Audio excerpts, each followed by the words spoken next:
For 33 years, I was the guest at my own family dinner table. Tolerated, but never truly claimed. It took burying both my parents within a month for the polite fiction to finally crack.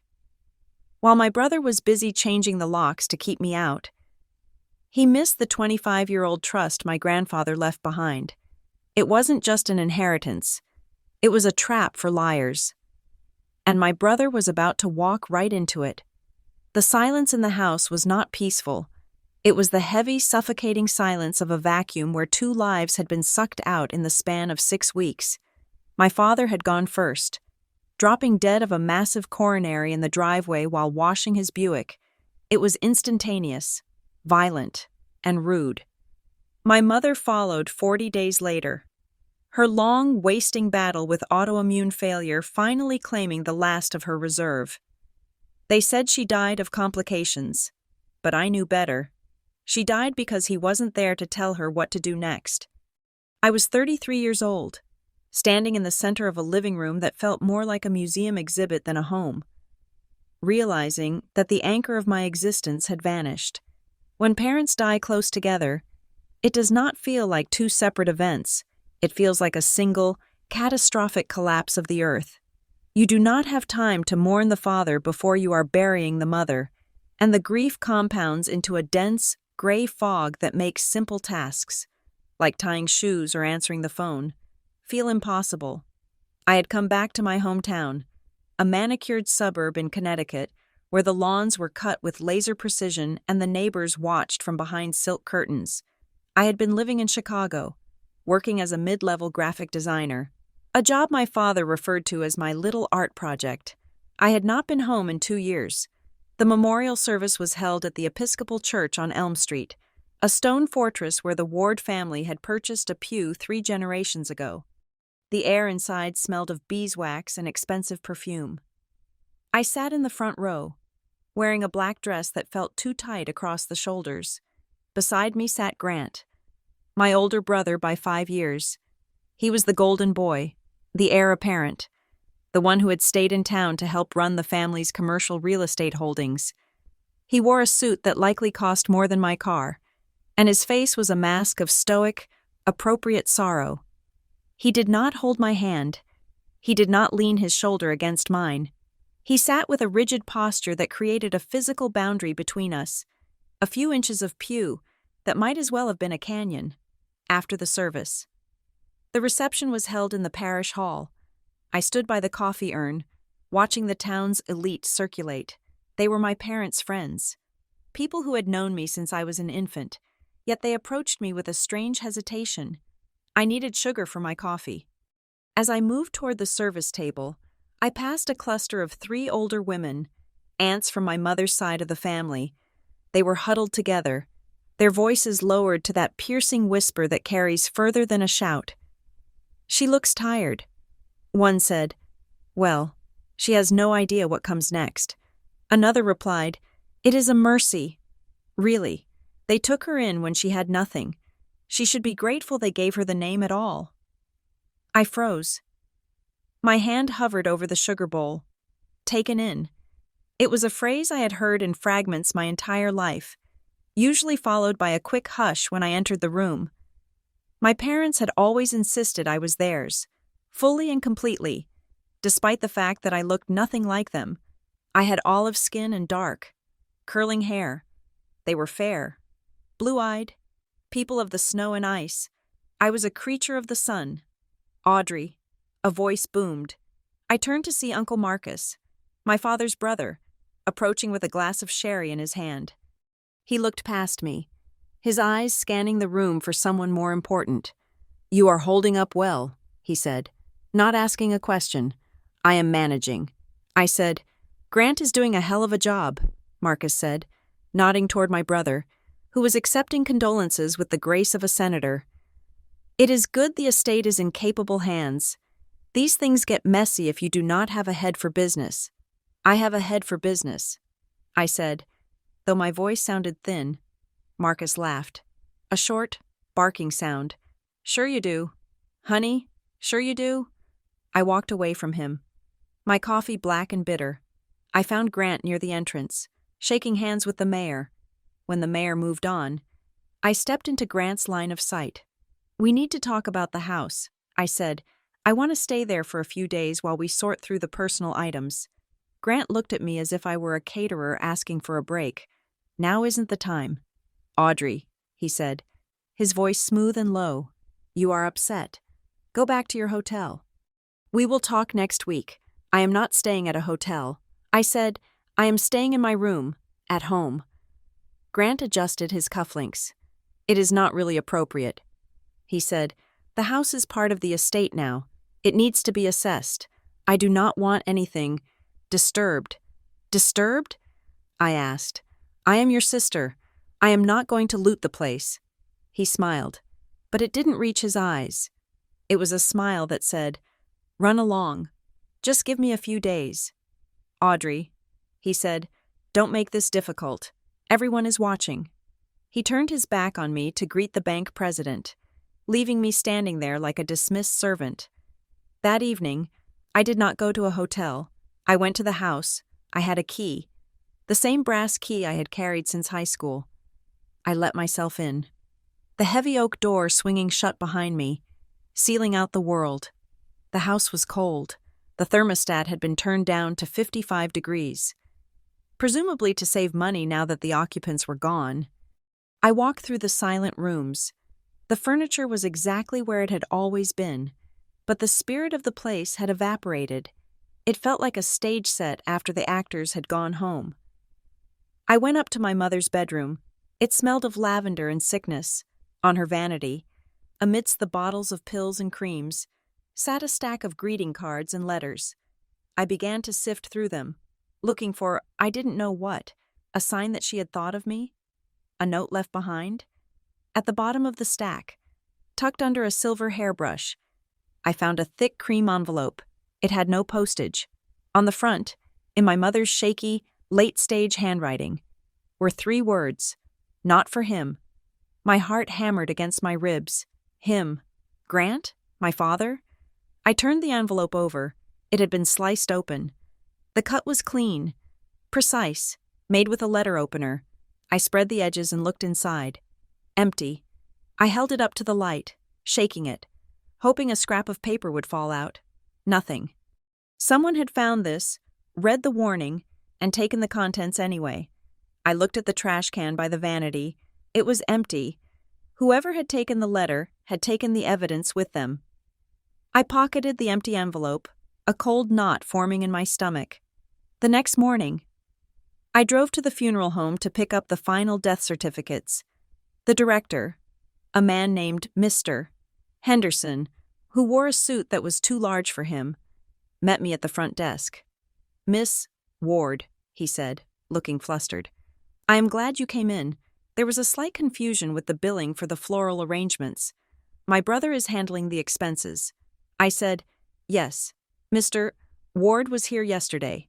Henderson said, "He wrote a check from the joint family account, but I noticed this morning that he included the invoice for the catering, which was billed separately. He overpaid by nearly $4,000. That sounds like a mistake." I said, "I tried to call him." Henderson said, lowering his voice, "But he was short with me. He told me to just keep the credit for future services." "Future services?" I asked. "We don't plan on dying anytime soon." I took the receipt he offered me. It showed a withdrawal from the main checking account, the one my parents used for daily expenses. I knew that account. It was supposed to be frozen upon death, accessible only for immediate estate needs. I walked out to the parking lot and called Grant. He answered on the second ring. "What is it?" he asked. "I am in a meeting. You overpaid the funeral home by $4,000. I said, "From Mom's checking account." Silence on the line. Then, a sigh. "Audrey, please, you are focusing on pennies while I am trying to manage an entire portfolio." $4,000 isn't pennies," I said. "And why are you writing checks from that account? Isn't it supposed to be locked until probate clears? You wouldn't understand how family money works." Grant snapped. His voice had lost its public polish. It was sharp, jagged. "There are liquidity issues you don't know about. I am moving cash to where it needs to be. Stop playing detective and let me handle the heavy lifting. He hung up before I could respond. I stared at the phone.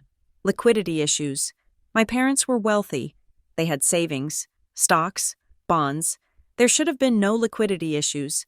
I needed to see the papers. My father kept everything in his study at the house. I got back in my rental car and drove straight there. Determined to find the ledgers before Grant could move them, I pulled into the driveway. The house loomed large and gray against the overcast sky. I walked up the front steps, my key in my hand. I slid it into the lock and turned. It didn't move. I jiggled it, thinking it was just stuck. The old brass was temperamental. I pulled it out, reinserted it, and tried again. It hit a hard stop. I stepped back and looked at the hardware. It was shiny, new. The scratch marks that had been on the strike plate for 20 years were gone. He had changed the locks. I stood there, feeling the blood drain from my face. I walked around to the back door, locked. I tried the garage keypad. The code, my birthday, didn't work. Ms. Ward? I spun around. Mrs. Higgins, the next-door neighbor, was standing by the hedge, holding a pair of gardening shears. She looked embarrassed to have been caught watching. I can't seem to get in, I said, trying to keep my voice steady. Oh, dear, she said. I saw a van here yesterday morning, right after the service. A locksmith. I thought perhaps you had lost your keys. Yesterday morning, while I was at the funeral home dealing with the receipt. While I was calling him, Grant was here? I asked. Yes, Mrs. Higgins said. He was with a man in a suit. They were carrying boxes out to his car. Boxes. Thank you. Mrs. Higgins, I said. I walked back to my car, my legs feeling like lead. I sat in the driver's seat and gripped the steering wheel until my knuckles turned white. He was erasing me. He was locking me out and moving the records before I could even ask a question. I needed a lawyer, not the family lawyer. Grant clearly had him in his pocket, but someone who could tell me what my rights were. I drove into town, to a small brick building near the courthouse, Miller Associates, probate and estate law. I didn't know them, which was exactly why I chose them. I walked in without an appointment. The reception area was cluttered, smelling of stale coffee and toner. The receptionist, a young woman with bright pink nails, looked up from her computer. Can I help you? I am Audrey Ward. I said, my parents, Robert and Elena Ward, just passed away. I need to speak to someone about the estate process. She blinked. Ward? Oh, right. We have a file. She spun her chair around and pulled a thick, dusty accordion folder from a stack on the credenza behind her. She handed it to me. Here it is, Mr. Ward dropped this off for review ages ago, she said. I took the folder. It was heavy, smelling of mildew. I looked at the label. Elias Ward, 1998. Elias was my grandfather. He had died 25 years ago. I think this is the wrong file. I said, my father was Robert. The receptionist's eyes went wide. She snatched the folder back from my hands, her face flushing crimson. Oh my God, I am so sorry. I grabbed the wrong one. That's an archive file. I don't know why that was out. She shoved it into a drawer and locked it. Just have a seat, she stammered. I will get Mr. Miller. I sat down, my heart racing. Why was my grandfather's file from 1998 sitting on the active desk of a lawyer I had never met? My grandfather had lived in the next county over. He didn't use local counsel. A few minutes later, a junior clerk came out. He looked harried. Ms. Ward? I am afraid Mr. Miller is in court, but I can do a preliminary intake. He led me to a small conference room. I decided to press. Why did you have my grandfather's file? I asked. The clerk looked down at his notepad. It's just a cross-reference matter, he said vaguely. There was a supplemental instrument recorded years ago that references this firm as a backup custodian. It's nothing, probably expired. Supplemental instrument? I asked. You mean a codicil to his will? No, not a will, he said, then seemed to catch himself. Look, until we are officially retained and have the executor's permission, I can't really discuss the details of the older records, but if you are here about your parents' estate, we aren't the attorneys of record. That would be Darrow, right? Yes, I said, but I want independent representation. The clerk sighed. If Darrow is handling it, and you aren't the executor, there is not much we can do yet, unless you want to contest the will. I don't know if I want to contest it. I said, I haven't even seen it. He stood up. I suggest you wait until the reading. If you feel you are being treated unfairly, come back. But frankly, fighting a well-drafted estate plan is expensive and usually futile. I felt the walls closing in. They were all saying the same thing. Go away. I walked out of the office, frustrated and confused. As I crossed the parking lot, I saw a black Range Rover parked in the far corner, near the dumpster. It was Grant's car. I stopped. He had told me he was out of town. I am in a meeting. He had said on the phone, handling paperwork. He wasn't out of town. He was here, inside this building, probably meeting with Mr. Miller while the clerk distracted me. I pulled my phone out and took a picture of his license plate, just to prove to myself I wasn't going crazy. He was meeting people behind my back. He was moving files. He was paying for things he shouldn't. And I was locked out. A cold resolve settled over me. I was done asking nicely. I was done waiting for permission to enter my own home. I waited until nightfall. I parked my rental car 3 streets over, under the shadow of a large oak tree. I dressed in dark jeans and a black sweater. I walked through the neighbors' backyards, dodging motion sensor lights, until I reached the edge of my parents' property. The house was dark. Grant wasn't there. He lived in a condo downtown. I crept up to the back porch. The new locks were secure. I checked the windows. Locked. But I knew this house. I knew its secrets. There was a bulkhead door leading to the basement, the kind with slanted wooden panels. My father used to keep it padlocked, but the wood around the hasp had rotted years ago. If you pulled hard enough on the right side, the staple would pull free from the wood. I knelt in the dirt, the damp earth soaking into my jeans. I gripped the rusted handle and yanked. The wood groaned. I pulled again, harder, putting my back into it. With a sharp crack, the rotted wood gave way, and the door swung open. The smell of damp concrete and old cardboard wafted up. I turned on my phone's flashlight and descended into the dark. I moved through the basement, past the old holiday decorations and my father's workbench. Up the creaking stairs to the kitchen. I paused at the top, listening. Silence. I was inside. I didn't turn on any lights. I navigated by the moonlight filtering through the curtains. I went straight to my father's study. The desk was a massive mahogany piece, a relic from the 19th century. Grant had likely already cleared the main drawers. They were pulled half open, empty except for paper clips and dust. But Grant didn't know about the organizer. My father had a desktop organizer, a wooden set of cubbies for envelopes and stamps. It looked solid, but the bottom drawer had a false floor. He had showed it to me when I was 10 years old, a secret between us during a game of hide-and-seek. This is where pirates keep their maps. Audrey, he had whispered. I pulled the drawer out and dumped the pens onto the blotter.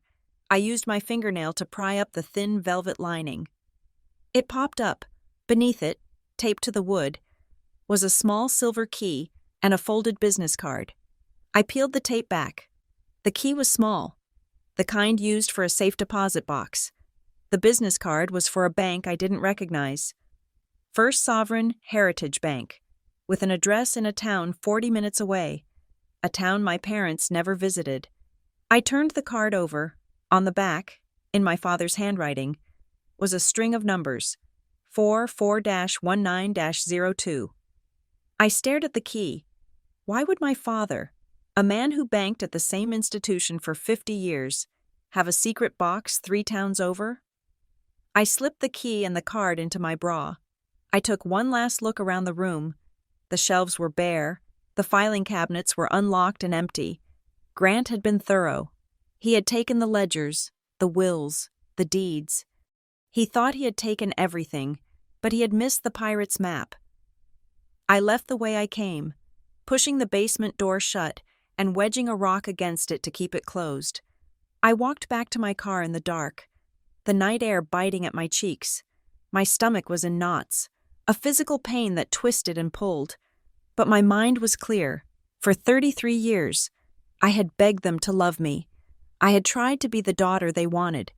Quiet, grateful, unobtrusive. I had apologized for my face, for my hair, for my very existence. I wasn't going to apologize anymore. I drove back to my rental, the silver key pressing against my skin like a hot brand. Grant wanted a war? He thought he could starve me out, lock me out, whisper me out of existence? He was about to learn that the girl he called a guest knew where the bodies were buried, and tomorrow, I was going to start digging. I did not cry myself to sleep. I lay awake, staring at the ceiling, rehearsing the facts. Not for him. Supplemental instrument, liquidity issues, First Sovereign Heritage Bank. I was done being sad. I was ready to be real. The drive to First Sovereign Heritage Bank took 40 minutes.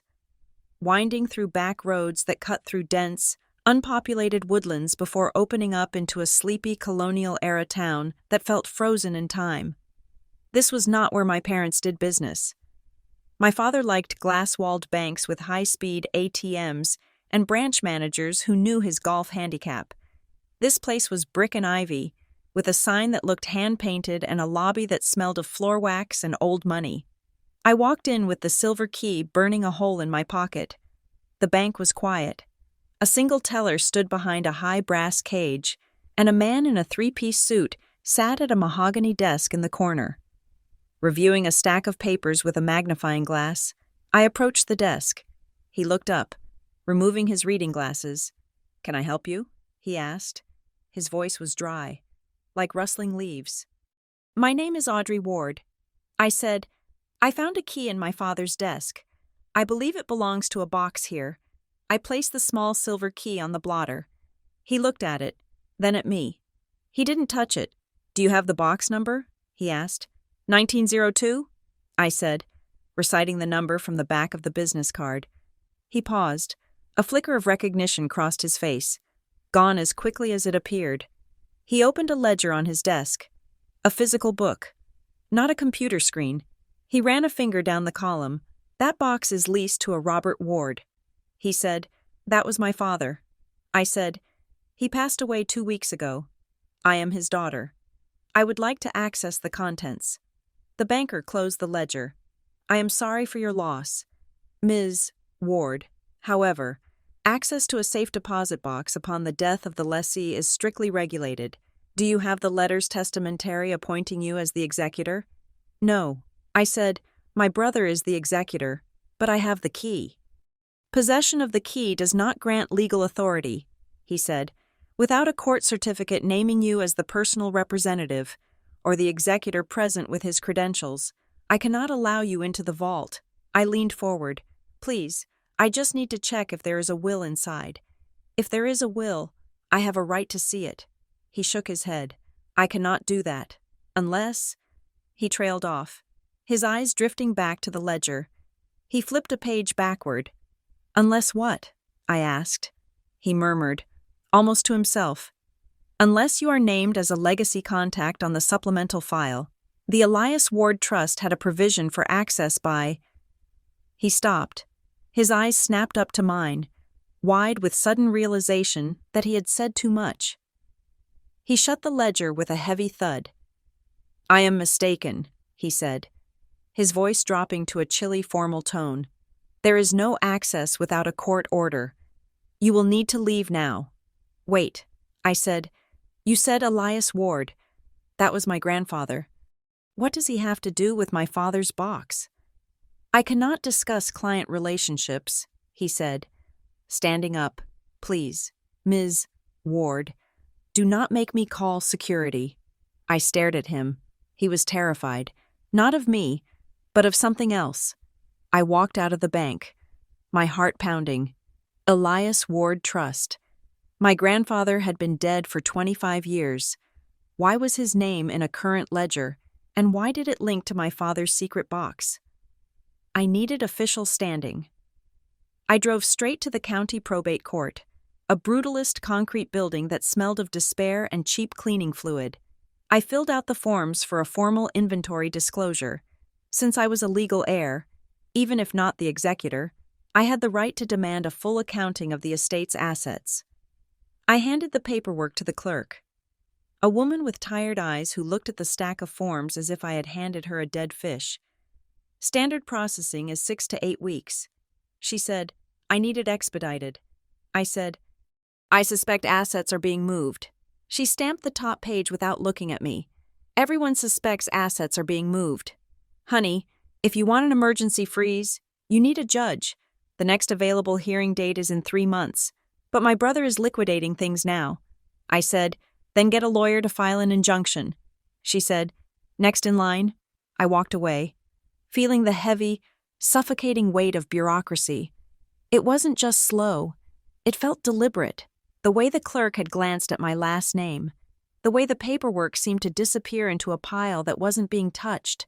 I sensed invisible hands holding the clock, winding it down while Grant did whatever he needed to do.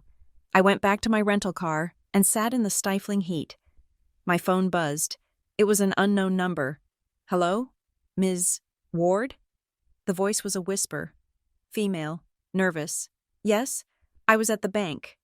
The voice said, at the teller window. I heard what Mr. Sterling said to you. I sat up straighter. You are the teller? I cannot talk long, she said. We are monitored, but you need to know. Mr. Sterling was looking at the old archive index. The box isn't just your father's. It was a transfer. A transfer from who? I asked. From the grandfather, she whispered. The trust predates your parents' marriage. It is a preservation trust. That is all I know. But if you want to find it, don't look at the bank records. They are sealed. Go to the county registrar. Look for filings from 1998. Click. The line went dead. I looked at the phone. Preservation Trust. I didn't go back to the hotel. I went to the Hall of Records.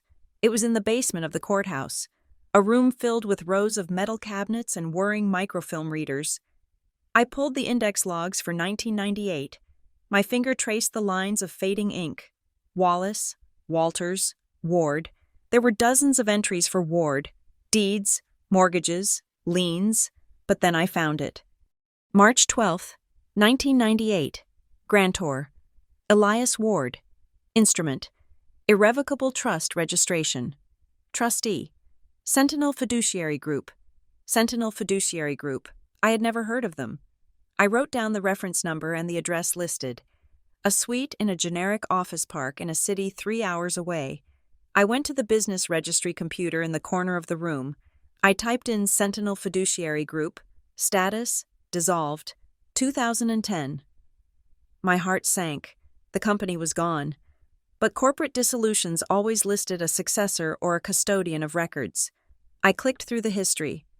Assets acquired by Ironclad Wealth Management. Ironclad. The name sounded like a fortress. I walked outside to get a signal and dialed the number for Ironclad Wealth Management. Ironclad. How may I direct your call? A receptionist answered, her voice polished and bright. I am calling regarding a trust originally held by Sentinel Fiduciary Group. I said, the reference number is... One moment. Let me transfer you to archives. Music played. Vivaldi. It looped for 5 minutes. Then a man picked up. Archives. This is Davis. Mr. Davis, my name is Audrey Ward. I am inquiring about the Elias Ward Trust. Originally registered in 1998. There was a pause. I heard the clicking of a keyboard. Ward, he muttered. Let me see. Sentinel Acquisition Files. Ward. The typing stopped. I am sorry. Ms. Ward, Davis said, his voice suddenly tight. We have no record of that file. But you bought Sentinel. I said, it has to be there. It's a registered trust. I am looking at the database, and it is empty, he said.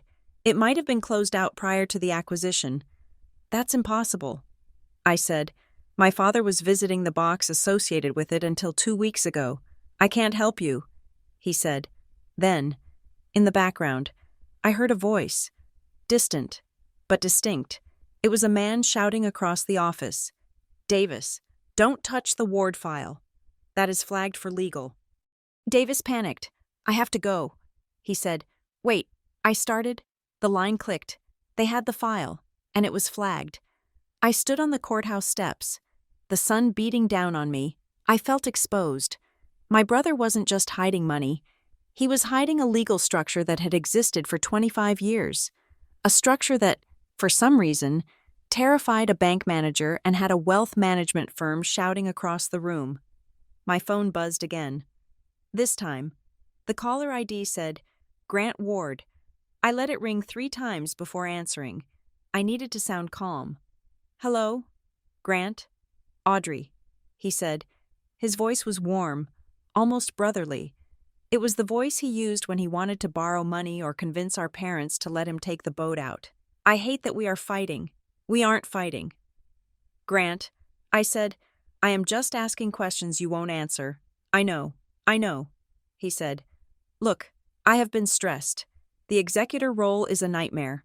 I want to make it right. Meet me for dinner?" "Dinner? Yeah. There is that Italian place on the waterfront, L'Ostella. 7 o'clock? Just the 2 of us. No lawyers." I hesitated. He never wanted to be alone with me. He treated me like a distant cousin he had to entertain at holidays. "Okay," I said. 7 o'clock. I arrived at L'Ostella at 6:55. Grant was already there, sitting at a corner booth with a bottle of red wine breathing on the table. He stood up when I approached and tried to hug me. I went stiff, and he patted my back awkwardly before sitting down. "You look good." "Audrey," he said, "the city life suits you." "Chicago is fine," I said. He poured me a glass of wine. I didn't touch it. "So," he said, leaning back, "I have been thinking. This probate process, it is going to drag on for years. The courts are backed up. The assets are illiquid. It is a mess." "I know." I said, "I was at the court today." His eye twitched slightly at the corner. "Right," he said. "Well, I don't want you to have to wait around for pennies. You have your life in Chicago. You have your art, design." I corrected. "Design. Right. So, I crunched some numbers. I can pull some cash from my own savings, not the estate, my own money, and offer you an advance, just to help you get settled." He reached into his jacket pocket and pulled out a check. He slid it across the white tablecloth. It was made out to me. The amount was written in bold black ink. $50,000. Underneath the check was a single sheet of paper. "What is this?" I asked. "Just a standard waiver," he said, waving a hand dismissively. "It says you accept this as a partial distribution and you agree not to contest the administrative decisions of the executor. It just streamlines things, keeps the lawyers from eating up the inheritance." I looked at the check. $50,000. To anyone else, it might have seemed generous. To me, it felt like a bribe. My parents' estate was worth millions. The commercial properties alone generated that much in rent every few years. "You want me to sign away my right to ask questions for $50,000? I asked. Grant's smile faltered. "It is not about asking questions, Audrey. It is about trust. Do you trust me to handle this family's legacy? Or don't you?" I looked at him. I looked at the check. Then I looked at the waiver. I pushed the check back across the table. "No," I said. Grant stared at the check, then up at me. His face hardened. The charm evaporated, replaced by the cold, calculating look I had seen at the funeral home. "Audrey, don't be stupid. This is a gift. If you wait for the court, you might not see a dime for 5 years. I can wait," I said. He leaned in, his voice dropping to a hiss. "Why are you doing this? You never cared about the money before. You were always so detached." I wasn't detached. "Grant," I said, "I was excluded. There is a difference." He laughed, a cruel, short sound. "Excluded? You were lucky. Do you have any idea how lucky you were? We took you in. We gave you a life you never would have had. And this is how you repay us? By tearing apart Mom and Dad's final wishes?" There it was, the script. I stood up. "I am not signing. Grant, and I'm not leaving town." I walked out of the restaurant. I could feel his eyes boring into my back. He didn't follow me. He didn't make a scene. That wasn't his way. His way was to lock doors and hide keys. Back at the rental house, I sat at the kitchen table and opened a fresh notebook. I needed to get the poison out of my head. I started writing down the phrases, the exact words they used. We took you in. You should be grateful. Not real family. You wouldn't understand how family money works. I looked at the list. It was consistent. It was repetitive. It wasn't natural conversation. It was a party line. They had all been saying the same thing for 30 years, reinforcing a reality they wanted me to believe, that I was a charity case, an imposter who had been allowed to stay. But why? If I was adopted, why not just say it? Adoption wasn't a crime. Why the secrecy? Why the hostility? I needed to understand the money. Grant said it was illiquid. The funeral director said the account was overdrawn. But the bank manager was terrified of a trust. I remembered a name from my childhood. Mr. Finch. He was an accountant who used to come to the house on tax day. He always brought me a lollipop, even when I was in college. He had retired 5 years ago. Abruptly, I found his number in the phone book. I called him the next morning. Mr. Finch, this is Audrey Ward. There was a long silence on the other end. Little Audrey, he said. His voice sounded old and frail. I heard about your parents, a tragedy. Mr. Finch, I need to talk to you, I said, about the business. I don't do that work anymore. Audrey, I know. I said, but I think something is wrong. I think Grant is in trouble. And I found a key to a box at First Sovereign. Another silence, longer this time. Meet me at the diner on Route 9, he said, the one with the chrome sign. Come alone. Mister? Finch was sitting in a back booth, nursing a cup of tea. He looked shrunken, his suit jacket hanging loosely on his frame. I slid into the seat opposite him. You shouldn't be digging. Audrey, he said without preamble. Tell me about the shadow ledger, I said. I had guessed the name. I had heard my father whisper it once to my mother in the kitchen, years ago. Is it in the shadow ledger? He had asked. I had thought it was a metaphor. Mr. Finch flinched. Who told you that name? Nobody. I lied. I saw it in the papers. He sighed, stirring his tea with a trembling hand. It wasn't fraud. Audrey, not in the way you think, your mother. She was obsessed with protection. She believed that if the world knew what the family actually owned, they would take it, or he would take it. Who is he? I asked. He didn't answer. We kept 2 sets of books, he said. One for the IRS, which was clean, perfectly legal, and one for the internal records. The shadow ledger tracked the assets that were encumbered. Encumbered by what? By the trust, he said. The Elias Ward Trust. Your grandfather set it up before he died. He didn't trust your father to manage the legacy. He thought your father was too soft, and he thought Grant was... He stopped. What? I pressed. What did he think Grant was? He thought Grant was dangerous. Finch said, hungry. So Elias tied it all up. The business, the land, the stocks. It all belongs to the trust. Your parents were just managers. They didn't own a thing. My head was spinning. My parents, the lords of the manor, were just caretakers? Then why did they treat me like the outsider? I asked. If they didn't even own the name? Finch looked at me with sad, watery eyes. Because you were the variable. Audrey, the trust has a condition, a trigger. It opens after 25 years. 25 years. 1998 to 2023. This year. What is the condition? I asked. I don't know, Finch said. Only the trustee knew, and the protector. The protector? It is a role in old trusts, he explained. Someone who watches the trustees. Someone with the power to fire them. Who is the protector? Finch shook his head. I never knew. Your father never knew. That was the point. It could be anyone. He leaned in closer. But I can tell you this. Your parents were terrified of the 25-year mark. That is why they refinanced the house. I frowned. What do you mean? They took out 2 mortgages, Finch said. Massive ones. $700,000 each. Why? The house was paid off. To hoard cash, he said. They were pulling equity out of the only thing they actually owned, the house, to build a war chest. They were preparing to fight the trust.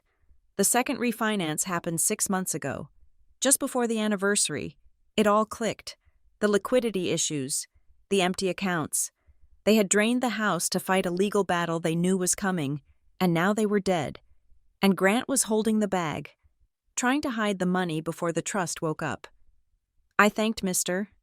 Finch and left him staring into his tea. I drove to the county recorder's office again. I needed to verify the mortgages. It took 5 minutes. There they were.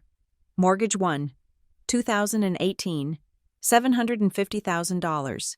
Mortgage 2, January, 2023, $750,000. The second one was dated exactly 1 month before the 25th anniversary of the trust's creation. My parents hadn't been rich. They had been leveraged to the hilt, stripping the copper wiring out of their own lives to prepare for a war against a dead man's wishes. And where was I in all this? We took you in. I sat on a bench outside the courthouse. I watched people walking by, families, couples, lawyers. For my entire life, I had tried to earn my way into the fortress of the Ward family. I had thought that if I was good enough, smart enough, quiet enough, they would finally lower the drawbridge and let me in. But the fortress was a sham. It was a house of cards built on debt and fear. They hadn't excluded me because I wasn't good enough. They had excluded me because I wasn't complicit. They were keeping me away from the blast zone. Or, they were keeping me away from the truth. A shift happened in my chest. It was a physical sensation, like a heavy coat sliding off my shoulders. I stopped wanting them to love me. The realization was so sharp it made me gasp. I didn't want their approval anymore. I didn't want to be real family if being real family meant living a lie for 25 years. I felt a wave of grief wash over me, not for my parents, but for the little girl who had cried herself to sleep wondering why she wasn't enough. I grieved for her. I held her in my mind, and I told her it was over. Then, the grief hardened into something cold and useful. Grant wanted me to sign a waiver. He wanted me to take $50,000 and disappear. He was scared. If he was scared, that meant I was winning. I stood up. I wasn't going to disappear. I was going to find the protector. I was going to find the boxes the bank manager was so afraid of. And I was going to let the Elias Ward Trust do exactly what it was designed to do. I was done being the guest.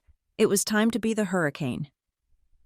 The trail of paper that began in the basement of the county courthouse led me, 3 days later, to an industrial park on the edge of a desolate highway. The building was a windowless concrete block with a sign that read, Metro Archives and Logistics. This was where dead companies sent their skeletons to rest. When Sentinel Fiduciary Group dissolved in 2010, their physical files hadn't just vanished into the ether.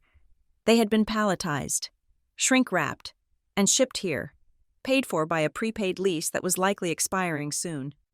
I walked into the front office, a cramped room that smelled of dust and stale coffee. The clerk was a heavy-set man wearing a blue polo shirt stained with ink. He looked at me with the weary expression of someone who spent his life guarding cardboard. "Help you?" he asked. "I am looking for the archives of Sentinel Fiduciary Group." I said, specifically, boxes labeled with the client name Ward. Elias Ward. He sighed and turned to a computer that looked like it belonged in a museum. He typed with 2 fingers, the keys clacking loudly in the silence. "Sentinel. Sentinel," he muttered. "Yeah. We hold their overflow. Row 42. Bin C. I need to access them." I said, "I am the granddaughter of the client." He stopped typing and looked at me. "Identification?" I handed him my driver's license. He squinted at it, then looked back at the screen. "Ward," he said. "Audrey." "Yes." He shook his head. "You are too late, lady." My stomach dropped. "Too late? Did you destroy them?" "No, we didn't destroy them," he said. "They were retrieved." "Retrieved? By whom?" He tapped a few more keys. "Work order 4491. Pickup authorization received 2 weeks ago. A private courier service came and loaded the whole lot. 4 boxes. I felt the blood drain from my face. 2 weeks ago, right after the funeral. Who authorized it? I asked. The clerk spun the monitor around so I could see. On the screen was a scanned image of a release form. It was standard boilerplate legality, authorizing the transfer of physical assets to a private residence. At the bottom was a signature. It was a sharp, jagged scrawl I knew better than my own. Grant Ward. I stared at the screen. He had beaten me to it, while I was still crying over my mother's casket. Grant was renting vans and hiring couriers. He had stripped the house, and he had stripped the archives. Can I get a copy of this? I asked. The clerk shrugged. Sure, 50 cents a page. I took the printout and walked back to my car. The asphalt radiated heat, making the air shimmer. I sat in the driver's seat and dialed Grant. He answered on the first ring. Audrey, everything okay? He sounded casual, breezy, even. I am at Metro Archives. I said. Silence. The line went dead quiet. The kind of silence that has weight. What are you doing there? He asked, his voice losing its warmth. I came for grandfather's files. Grant, the ones you stole 2 weeks ago. I didn't steal anything, he said immediately. I am looking at your signature on the release form. I said, you authorized a courier to pick up the Sentinel boxes. Where are they? Audrey, listen to me, he said, his tone shifting to a patronizing calm. You are confused. I had my identity stolen last month. My wallet was taken at the gym. Whoever took it has been signing my name all over town. I have fraud alerts on everything. I laughed. It was a cold, harsh sound that surprised me. Identity theft? That is your play? You think a thief stole your wallet and used it to retrieve 40-year-old trust documents from a dusty warehouse? It happens, Grant said. People steal identities to get at sensitive financial data. I am handling it with the police. You are lying. I said, stop it. Audrey, he snapped, you are sounding hysterical. This is grief talking. You need to go home and rest. Leave the business to me. He hung up. I lowered the phone. Hysterical. That was another word from the script. Whenever I asked a hard question, I was emotional. Whenever I pointed out a contradiction, I was unstable. I wasn't hysterical. I was furious. And I was out of leads. The bank was a dead end. The house was locked. The archives were empty. I needed help, not from a local lawyer who played golf with Grant, and not from a family friend who would pat my hand and tell me to make peace. I needed a shark. I drove 2 hours north to the city of Hartford.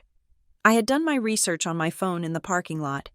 I found a firm that specialized in contested trusts and high-conflict probate, Vance Sterling. They had 5 stars and a reputation for being aggressive. I got an appointment with a senior partner, Sarah Vance, only because I told the receptionist I was prepared to pay a $5,000 retainer up front. Sarah Vance was a woman in her 50s with steel-gray hair, cut in a sharp bob and eyes that missed nothing. She sat behind a glass desk in an office that overlooked the city skyline. She listened to my story without interrupting. She took notes on a yellow legal pad, her pen scratching rhythmically.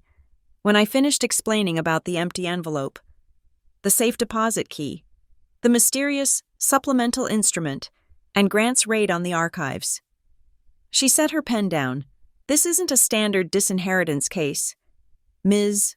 Ward, she said. Call me Audrey. I said, Audrey, she said. Most people think trusts are just buckets of money with a lid on them.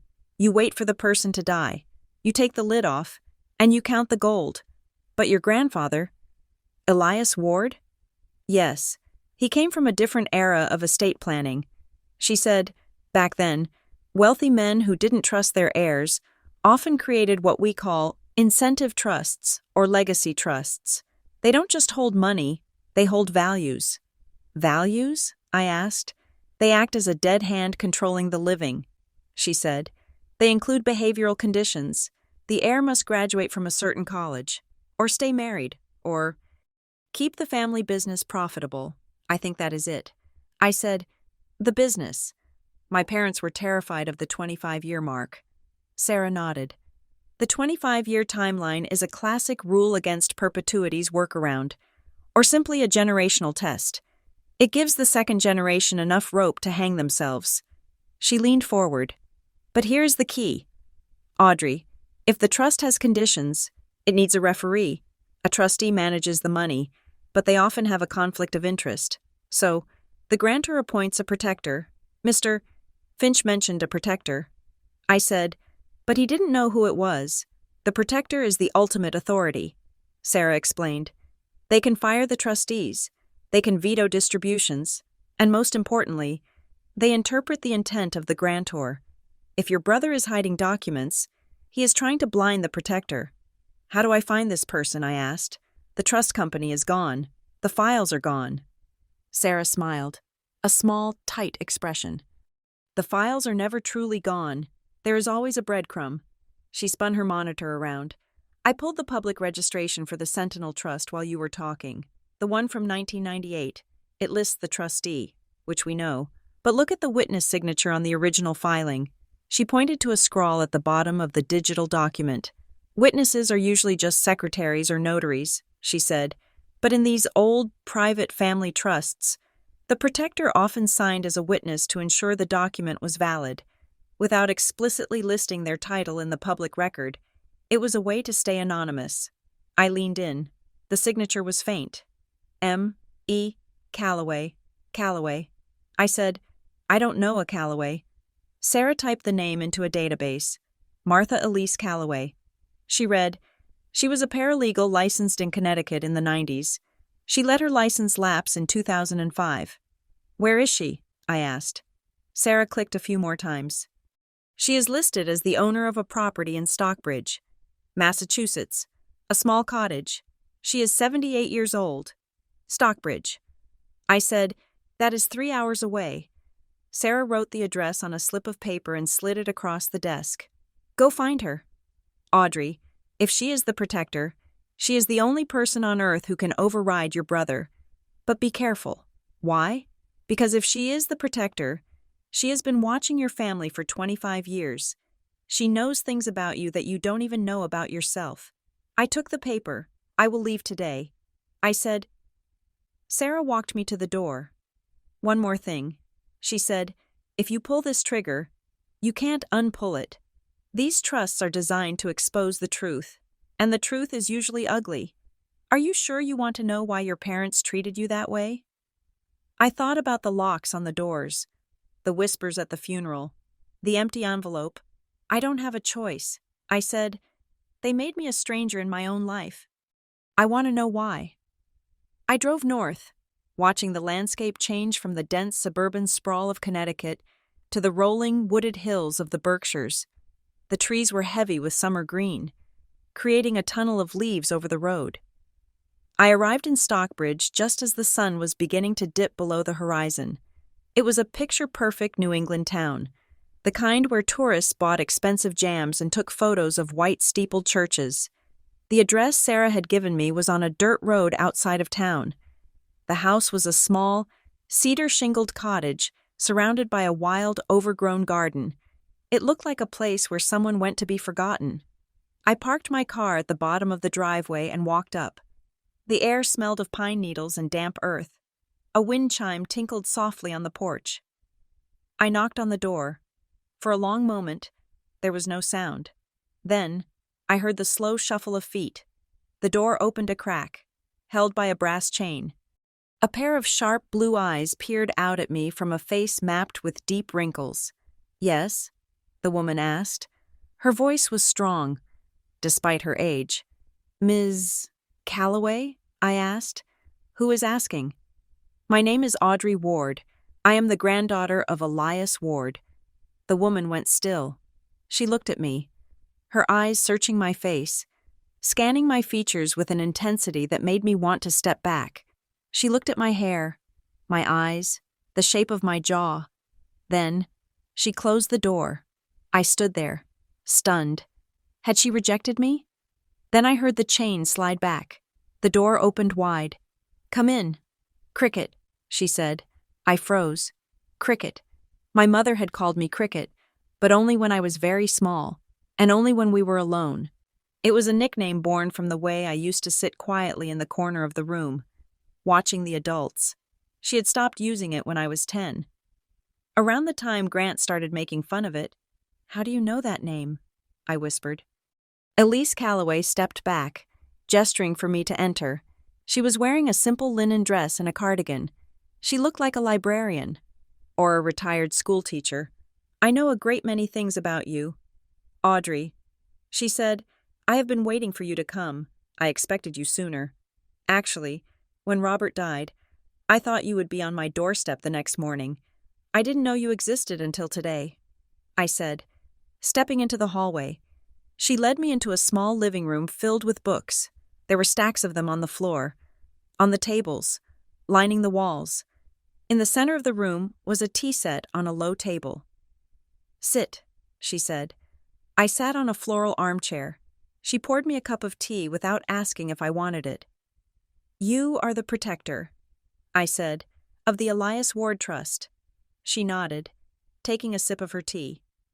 "I was your grandfather's legal assistant for 30 years, she said. "I was the one who typed the documents. I was the one who listened to him when he realized his son, your father, was a weak man." "My father wasn't weak," I said reflexively. "He was," Elise said gently. "He was a man who valued peace over truth, and he married a woman who valued appearance over everything. Elias knew that combination would be dangerous for the legacy." She set her cup down. "Elias created the trust to skip a generation," she said. "He knew Robert and Elena would manage the business, but he didn't trust them to own it. He wanted to see who the next generation would be. Who would rise? Grant thinks he is the heir." I said, "Grant thinks many things," Elise said. "He is a boy who was given a crown before he learned how to hold his head up. Elias saw that in him, even when he was a child. He saw the greed." "And what did he see in me?" I asked. "I was only 8 when he died." "He saw a watcher," she said. "He saw a child who was looking for something she wasn't getting. Belonging." She stood up and walked to a bookshelf. She pulled down a thick, leather-bound volume. It was a hollow book, a safe. She opened it and removed a sealed manila envelope. "This is the control document," she said. "It contains the instructions Elias left for me." She sat back down, holding the envelope in her lap. "The trust isn't just a vault, Audrey. It is a machine. It was designed to run for 25 years, gathering data. It requires the preservation of the business. Yes, but it also requires ethical stewardship. Ethical stewardship." I repeated. "That means no fraud, no lies, no cutting corners, and most importantly, no exclusion of rightful heirs." My breath hitched. Exclusion. I said, "Elias suspected they would try to push you out." Elise said, "He didn't know why. He died before the dynamic fully hardened. But he sensed that your mother saw you as a threat to Grant's inheritance. She wanted the whole pie for her golden boy. So they treated me like I wasn't real family," I said, the realization washing over me like cold water, "to discourage me, to make me leave." Elise nodded. "It was strategic. Audrey, if you believed you were an outsider, you wouldn't ask to see the books. You wouldn't attend the board meetings. You wouldn't learn the business. And if you didn't know the business, you couldn't prove you were the better steward. They kept me ignorant so I would fail the test." I said, "Exactly." I felt a surge of rage so pure it made my hands shake. All those years of feeling inadequate, of feeling like a charity case. It wasn't because I was unlovable. It was a tactic. It was a business strategy to secure a fortune. My mother's letters. I said, "She wrote, not for him on an envelope. She probably had a moment of conscience near the end." Elise said, "Or she wanted to leave a confession. But Grant found it. He took the boxes from the archive." I said, "He is trying to erase the paper trail." Elise smiled grimly. "He can burn every box in Connecticut," she said. "It doesn't matter. Why? Because Elias was smarter than them. He knew family testimony is worthless. People lie to protect their own. So he built a redundancy into the trust. The conditions for the inheritance cannot be proven by family affidavits. They must be corroborated by third-party records. third-party records, tax filings, audits, emails, and the independent verifier. Who is the verifier? I asked. You are looking at her, Elise said. She tapped the envelope in her lap. Every year for 25 years, I have received a copy of the corporate filings. I have watched from a distance. I saw the refinances. I saw the shadow ledger. Yes, I know about that too. Then why didn't you stop them? I demanded. Why did you let me live like that? Because I am not a judge. Audrey, I am a camera. My job was to record, not to interfere. Until the trigger event. The trigger event, I said. The death of both parents. Yes, and now? The clock has started. Elise leaned forward, her face serious. I can initiate the formal review. Audrey, I can unlock the trust. If I do, the assets will be frozen. An auditor will be appointed. A forensic accountant who answers only to me. He will tear your father's business apart. Every check, every email, every lie will be exposed. She paused. But you need to understand what this means. Your parents' reputation will be destroyed. They will be revealed as frauds who looted their own home to fight a ghost. Your brother will likely face criminal liability for the things he has done in the last 2 weeks. The town will talk. The shame will be public. She looked deep into my eyes, and they will say you did it. They will say the ungrateful daughter destroyed the family name for money. You will be the villain of the story. Audrey, are you ready for that? I thought about the way Grant had looked at me in the restaurant. We took you in. I thought about the locksmith changing the deadbolt on the door of the house where I grew up. I thought about the little girl named Cricket who sat in the corner, trying to be invisible so she wouldn't be sent away. They didn't protect the name, I said quietly. They sold it. I looked at Elise. Start the review. Elise nodded slowly. She reached for the phone on the side table. Then let it begin, she said. She dialed a number. This is Calloway, she said into the receiver. Authorization code, Delta 94. Initiate the ward protocol. Yes, immediately. She hung up. It is done, she said. What happens now? I asked. Now, Elise said. We go back to Connecticut, and we watch your brother realize that he is not the king of the castle. He is just a tenant who hasn't paid his rent. I stood up. The fear was gone. The grief was gone. In their place was a cold, hard clarity. I was not the guest anymore. I was the landlord. I drove us back the next morning. Elise sat in the passenger seat, looking out the window with a serene expression. She carried the sealed envelope in her purse when we crossed the state line. My phone buzzed. It was a text from Grant. Who the hell are these people calling the office? Audrey, what did you do? I didn't reply. I drove straight to the house, my parents' house. I pulled into the driveway. Grant's Range Rover was there, parked haphazardly on the lawn. The front door was open. I got out of the car. Elise followed me, moving with a slow, deliberate grace. We walked up the steps. Grant appeared in the doorway. He looked disheveled. His tie was loosened, his hair messy. He looked like a man who had been woken up by an earthquake. Audrey, he shouted. You sent forensic accountants to the office? Do you have any idea? He stopped. He saw the old woman standing beside me. His eyes went wide. He didn't know who she was, but he knew what she represented. He looked from her to me, and for the first time in his life, I saw genuine fear in his eyes. Hello, Grant, I said. Who is this? He demanded. Pointing a shaking finger at Elise, Elise stepped forward. She didn't raise her voice. She didn't have to. I am the one your grandfather warned you about, she said. Grant took a step back. I walked past him, into the foyer. The house was cold, but it didn't feel empty anymore. It felt like a courtroom. I turned to face him. We are going to have a meeting. Grant, I said, and this time, you are going to listen. The legal notice landed on my brother's desk on a Tuesday morning. I knew the exact moment he opened it because he arrived at my rental property 45 minutes later, his tires screeching on the pavement as he pulled into the driveway.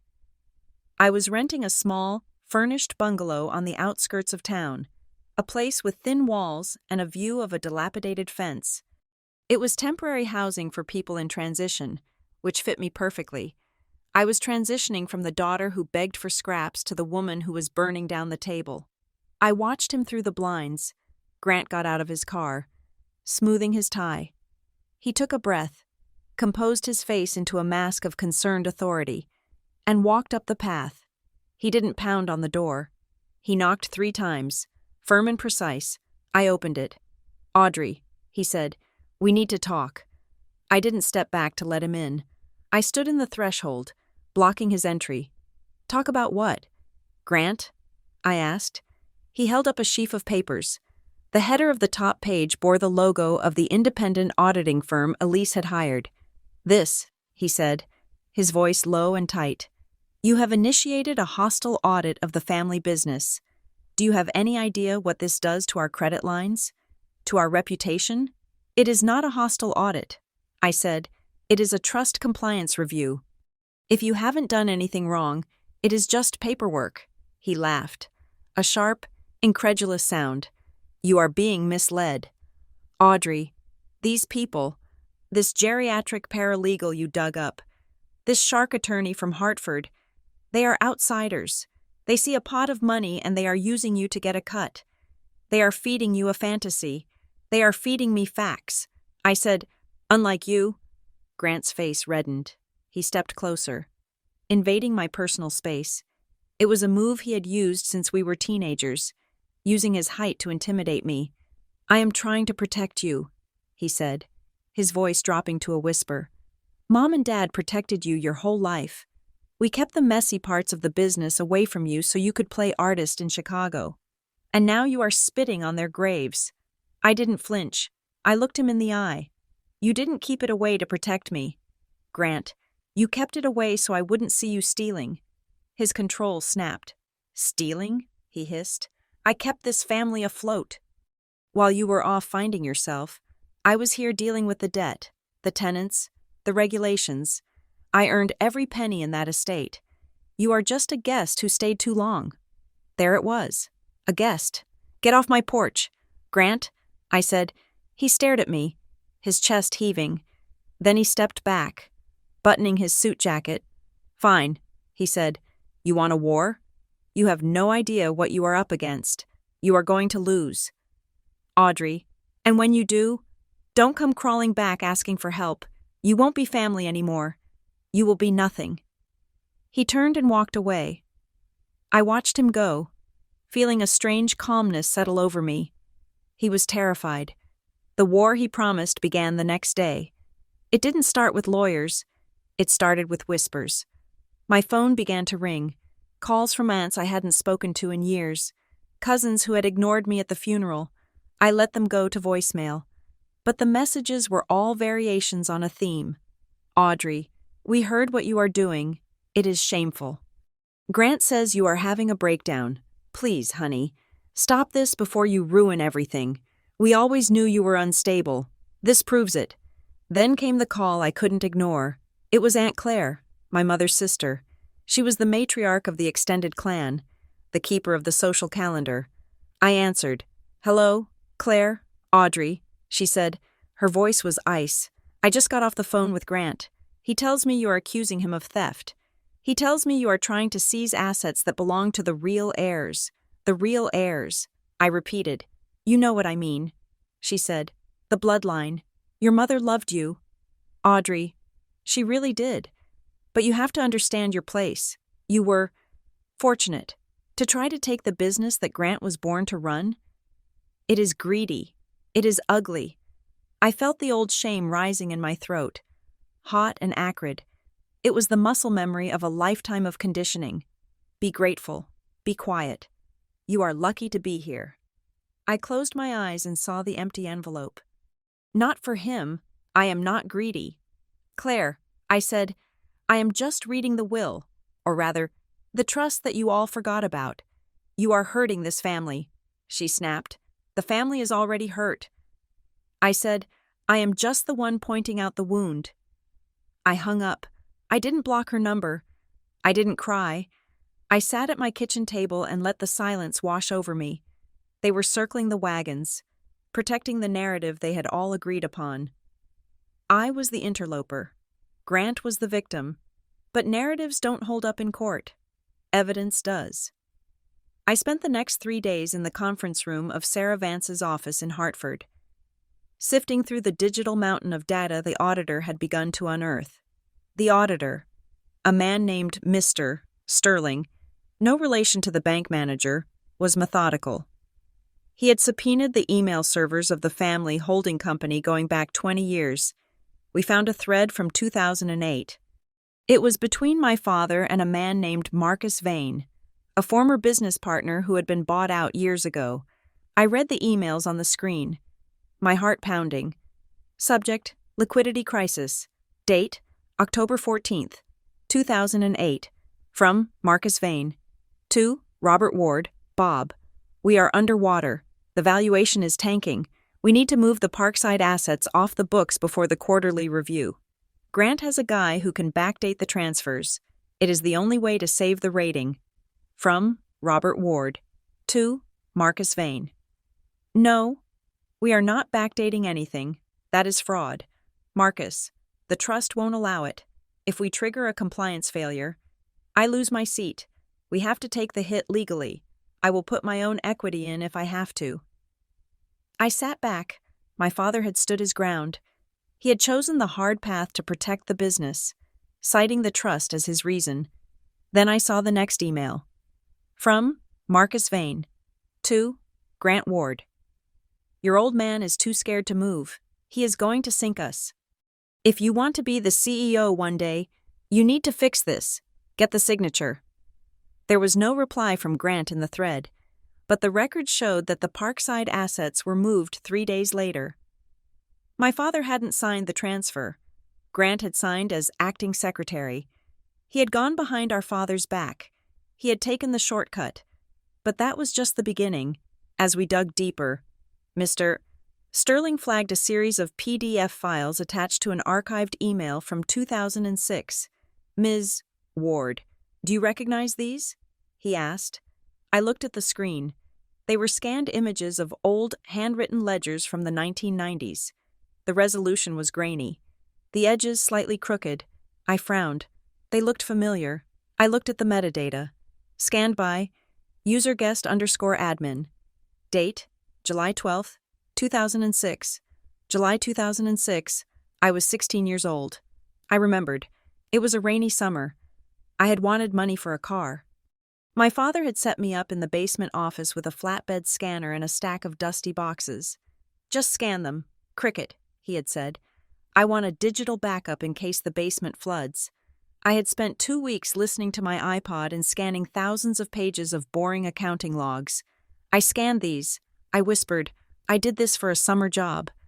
Mr. Sterling nodded. It is a good thing you did, he said, because the physical ledgers from this period are missing. Your brother claims they were lost in a move. But these scans, they show the original asset list of the trust. He clicked a button, bringing up a spreadsheet next to the scan. This is the inventory your brother submitted to the probate court last week. Mr. Sterling said.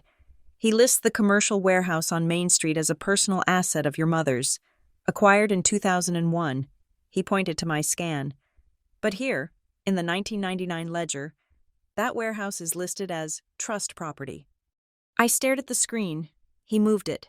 I said, he forged a deed history. Sterling corrected. He made it look like your mother bought it later, so it wouldn't be subject to the trust's conditions. He tried to steal a $3 million building, and he would have gotten away with it if you hadn't scanned this page when you were a teenager. I felt a strange sense of vertigo.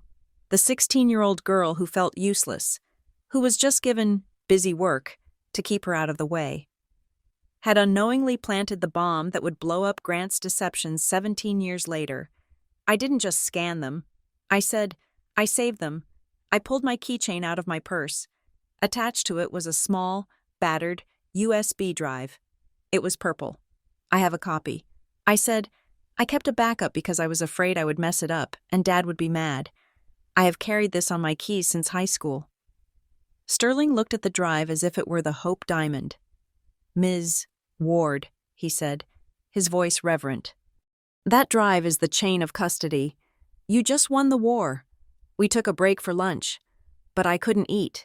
I went into the small private office Sarah had set aside for Elise Calloway. The protector was sitting in a leather chair, reading a book. She looked up when I entered. You found something, she said. It wasn't a question. I found everything. I said, Grant has been looting the trust for years, and I have the proof on a purple thumb drive. Elise smiled, but her eyes were sad. Elias would have liked that irony. She said, The stone the builders rejected has become the cornerstone. She reached into her bag and pulled out a cream-colored envelope. The wax seal on the back was broken. I have something for you, she said. It is the letter Elias left, the one that was in the safe with the control documents. She handed it to me. It is addressed to you, she said, not by name, but by nature. I took the envelope. My hands were shaking. On the front, in elegant, fading script, were the words, To the one who was taught to doubt herself. I sat down on the sofa and opened it. The letter was dated 3 months before my grandfather died. My dear child, if you are reading this, a great deal of time has passed, and you are standing in the wreckage of a family that likely never made you feel at home. I am sorry for that. I saw the seeds of it when you were small. I saw how they looked at you, like a puzzle piece that didn't quite fit the box.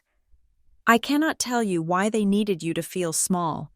People who are afraid of their own shadows often try to extinguish the light in others. My son is a fearful man, and his wife is a woman driven by appearance. They will try to mold the family into a shape that flatters them. And you, with your questions and your clear eyes, will be an inconvenience. I created this trust not to control them, but to wait for you. I knew that if you had the strength to survive their silence, you would eventually come looking for the truth. This money, these buildings, they are not the legacy. The legacy is the truth. The legacy is the ability to stand in a room full of liars and not blink. Do not let them tell you who you are. You are the one who stayed. You are the one who looked. That makes you the only real thing in the house. Elias, I put the letter down. Tears were streaming down my face, hot and fast. I hadn't cried at the funeral. I hadn't cried when Grant screamed at me, but I cried now. He saw me. I whispered, He knew. He knew. Elise said softly, He watched you play in the garden. He told me once. That little one has steel in her spine. She just doesn't know it yet. I wiped my face. I felt lighter. The letter was a shield. Grant's words, greedy, unstable, guessed, bounced off it. Sarah Vance knocked on the door and entered. She looked grim. We have a problem, she said. What? I asked. Sarah placed a document on the table. In the review of the corporate governance files, we found an amendment to the voting bylaws. It was signed by your mother 4 years ago. She pointed to a highlighted paragraph. Voting rights for the Class A shares shall be restricted to lineal descendants of Robert and Elena Ward.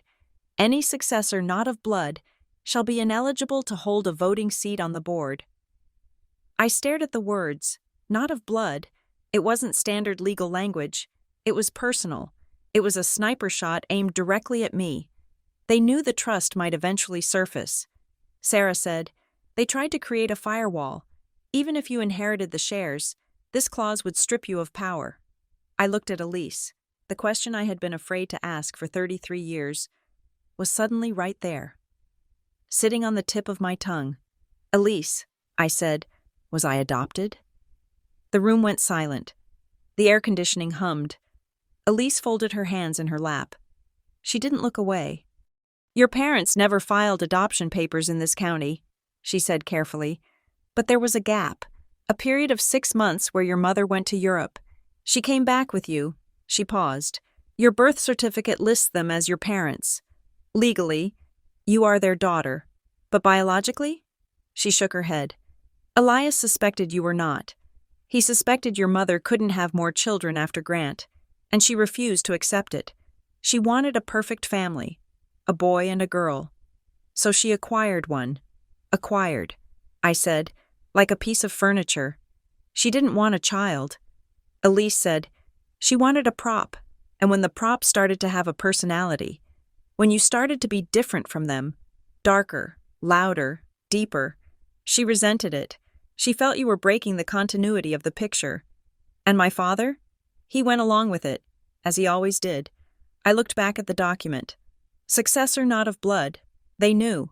I said, that is why they treated me that way. That is why they panicked when the trust came up. They knew that if I was subjected to a DNA test, or if the blood clause was tested, the whole charade would collapse. It wasn't just about money. Elise said, it was about leverage. If you ever got too close to the truth, they planned to use your identity against you, to tell you that you didn't belong so you would back down. But they are dead, I said. And now Grant is using the weapon they forged. Sarah said, I stood up and walked to the window. I looked out at the city of Hartford. I felt a complex, twisting grief. It wasn't the sharp pain of loss. It was the dull ache of confirmation. If I was adopted, they had lied to me every day of my life. They had denied me the chance to know my own history. If I wasn't adopted, if I was their biological child, then their treatment of me was even more monstrous. It meant they rejected me simply because they didn't like who I was. In a way, it didn't matter. The betrayal was absolute either way. I turned back to them. This clause, I said, pointing to the document, is it enforceable? Sarah shook her head. Not against the trust. The trust predates this amendment. Elias defined heir as the children raised in the household. He didn't specify blood. He specified care. Then the clause is void. I said, it is, Sarah said, but Grant will argue it. He will demand a DNA test. He will try to drag this into the mud to humiliate you. Let him, I said. Sarah looked surprised. Are you sure? It will be public. The press will pick it up. Prominent family and paternity scandal. I picked up my grandfather's letter. Do not let them tell you who you are. I am Audrey Ward. I said, I was raised in that house. I suffered in that house. I nursed my mother when she was dying. I preserved the records when I was 16. I am more Ward than Grant will ever be. I looked at Sarah. If he wants a DNA test, he can have one. But tell him the price. The price? If the test proves I am not biological, I still inherit under the trust's definition of household heir. I said, but if the test proves I am biological, then he has to resign as executor immediately for gross mismanagement and defamation. Sarah smiled. It was a vicious, satisfied smile. That is a hell of a gamble. Audrey, it is not a gamble. I said, it is the truth, and I am done being afraid of it. That evening, the independent auditor began the interviews. He started with the extended family, the aunts and cousins who had called me greedy. I sat in the next room, listening via speakerphone. Aunt Claire was first, Mrs. Higgins. The auditor asked, were you aware of the existence of the Elias Ward Trust? I might have heard the name, Claire stammered, but we thought it was closed.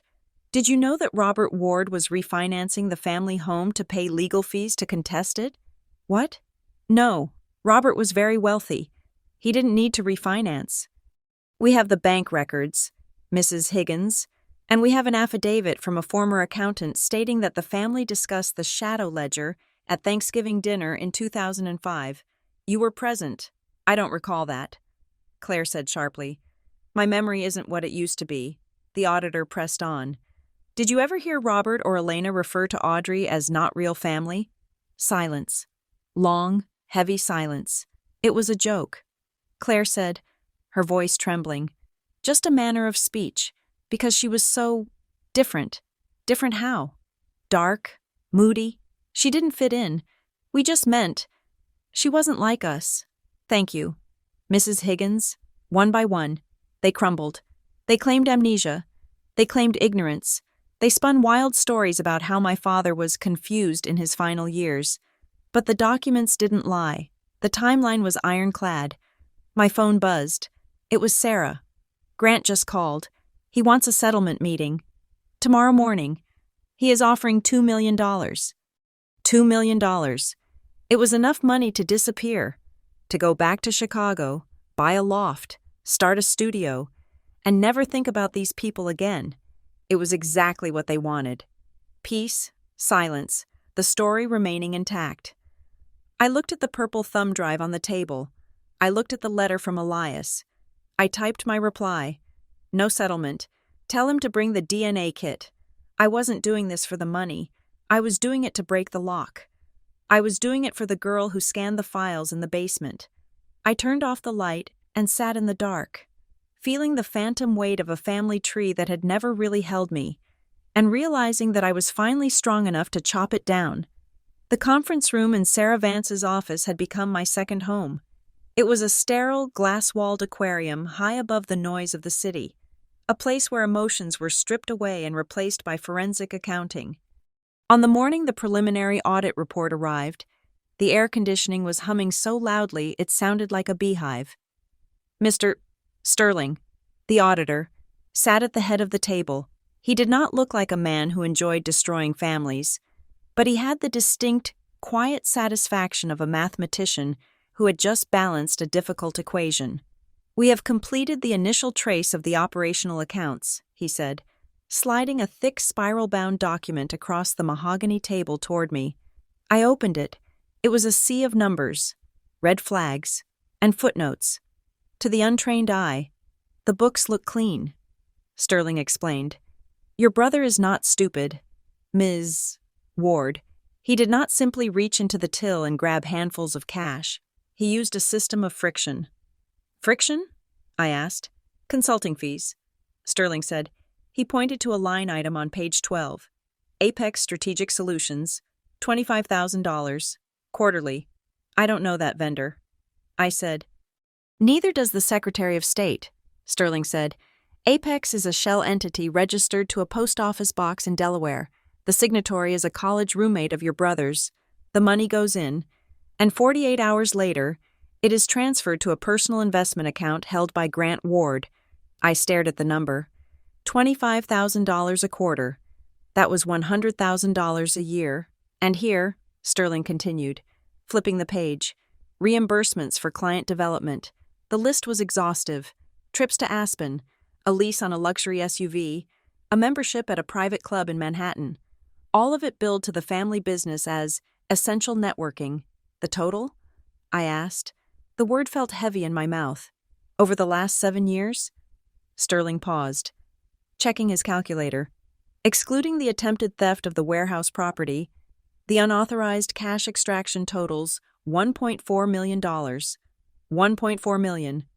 My parents lived in a house where they turned the heat down to 55 degrees to save oil. My mother clipped coupons. My father drove the same Buick for 12 years. And all the while, Grant was siphoning off a fortune to live like a king, telling them it was just how family money works. He stole from them while they were alive. I said quietly, "It wasn't just after they died." "Precisely," Sterling said. He was bleeding the patient while pretending to be the doctor. I closed the folder. The anger that had been burning inside me for weeks cooled into something harder, denser. It wasn't rage anymore. It was judgment. That afternoon, my phone rang. It was Grant's lawyer, a man named Mr. Thorne who sounded like he gargled with gravel. "Ms. Ward," he said, "my client would like to propose a mediation session.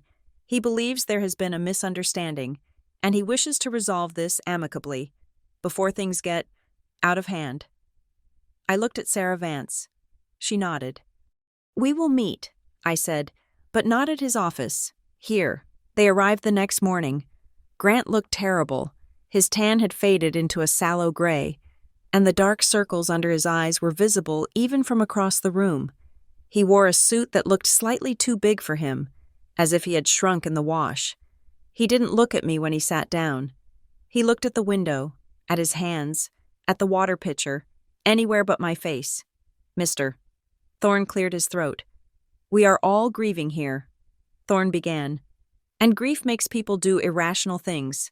Grant understands that you are hurt. Audrey, he understands that you feel left out. I am not left out. Mr. Thorne," I said, "I am the plaintiff." Thorne forced a smile. "Technically, yes, but let us look at the reality. A protracted legal battle over the trust will drain the estate. It will invite public scrutiny.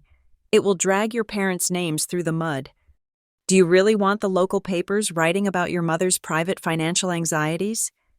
He slid a single sheet of paper across the table. Grant is prepared to offer a settlement, Thorne said. $3 million, tax-free, paid out over 24 months. $3 million. It was more money than I had ever seen. It was enough to never work again. And in exchange? I asked. Thorne tapped the paper. In exchange, you sign a full waiver of claims. You resign any interest in the trust or the business, and you sign a non-disclosure agreement. You agree never to discuss the estate, the business, or the family dynamics with anyone, ever. I looked at the paper. Confidentiality, non-disparagement, liquidated damages. It was a gag order. He was buying my silence. I looked at Grant. Is this what you think I want? I asked him. Grant finally looked at me. His eyes were bloodshot. Take it. Audrey, he said hoarsely. It is a good offer. It is more than you deserve. Just take it and go back to Chicago. Let us have peace. Peace, I repeated.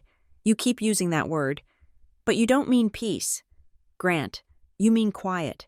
You want me to stop turning over rocks because you are terrified of what is crawling underneath them. I am trying to save the family, Grant snapped, slamming his hand on the table. You are destroying everything Dad built. You didn't build it. I said, you stole it. $1.4 million in consulting fees? Apex Strategic Solutions? Grant's face went white. He hadn't known we had found Apex. I pushed the paper back toward him. I don't want your money. Grant, then what do you want? He demanded. I want the record. I said, the record? I want a full, unedited accounting of every decision made by the estate for the last 25 years. I want the minutes of every meeting. I want the emails. And I want a public admission that you moved the warehouse title fraudulently. Grant laughed. It was a desperate, manic sound.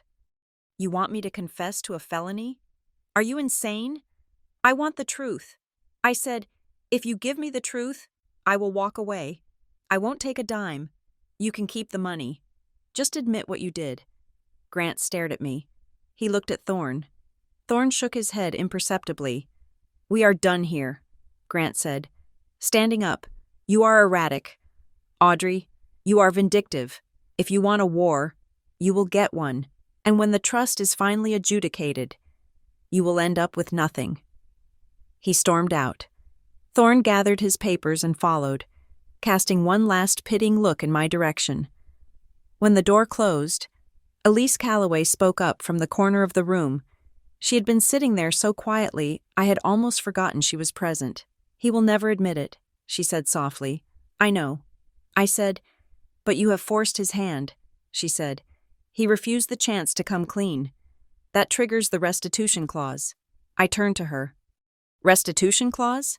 The trust isn't just a distribution mechanism, Elise said. It has teeth. Elias wrote in a specific provision, if any potential beneficiary is found to have acted with malfeasance against the interests of the legacy. The protector has the authority to not only disinherit them, but to seek recovery of all ill-gotten gains. She opened her notebook. It means we don't just stop him from getting more money. We can force him to pay back the $1.4 million. And if he doesn't have it, we can seize his personal assets, his house, his car, his investments. He will be ruined, Sarah Vance said, bankrupt.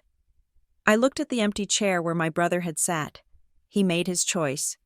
I said, the next day, the past came knocking in a way I hadn't expected. My phone rang with a local area code. It was a woman named Mrs. Gable, who ran an estate sale company in my hometown. Grant had hired her weeks ago to clear out the house, a process I had been powerless to stop until the legal injunctions kicked in. Ms. Ward? Mrs. Gable said, I hope I'm not disturbing you. I was told to contact the executor, but your brother isn't returning my calls. What is it? I asked. We were cataloging the living room items, she said. The Steinway piano? Yes. I said, my heart skipped a beat. That piano was the only thing in the house I truly loved. I had spent thousands of hours at its keys. practicing scales while my mother sat in the next room, criticizing my tempo. Well, the bench has a storage compartment for sheet music. Mrs. Gable said, "We found something jammed in the back. Behind the lining, it looks like a lockbox." "A lockbox?" "Yes. It is heavy, and it is locked, but it has a label on the bottom tape. It says Audrey." I drove to the house immediately. Mrs. Gable met me at the door. The house was half empty now, the furniture tagged with price stickers, the rugs rolled up. It looked like a skeleton. She handed me the box. It was an old gray metal cash box, the kind you buy at an office supply store. I sat on the piano bench, the only seat left in the living room, and looked at it. Audrey, I didn't have the key, but I had a hairpin, and I knew how to pick these cheap locks. I had learned it in high school when I wanted to get my confiscated iPod back from my father's desk. I twisted the pin, the lock clicked, I opened the lid. Inside were letters, dozens of them. Some were in envelopes, some were just loose sheets of stationery, and right on top, folded in thirds, was the contents of the envelope I had found in my mother's room, the one labeled, "Not for him." My hands shook as I unfolded it. It was dated 2 weeks before she died. "My dearest Cricket, if you are reading this, I am gone.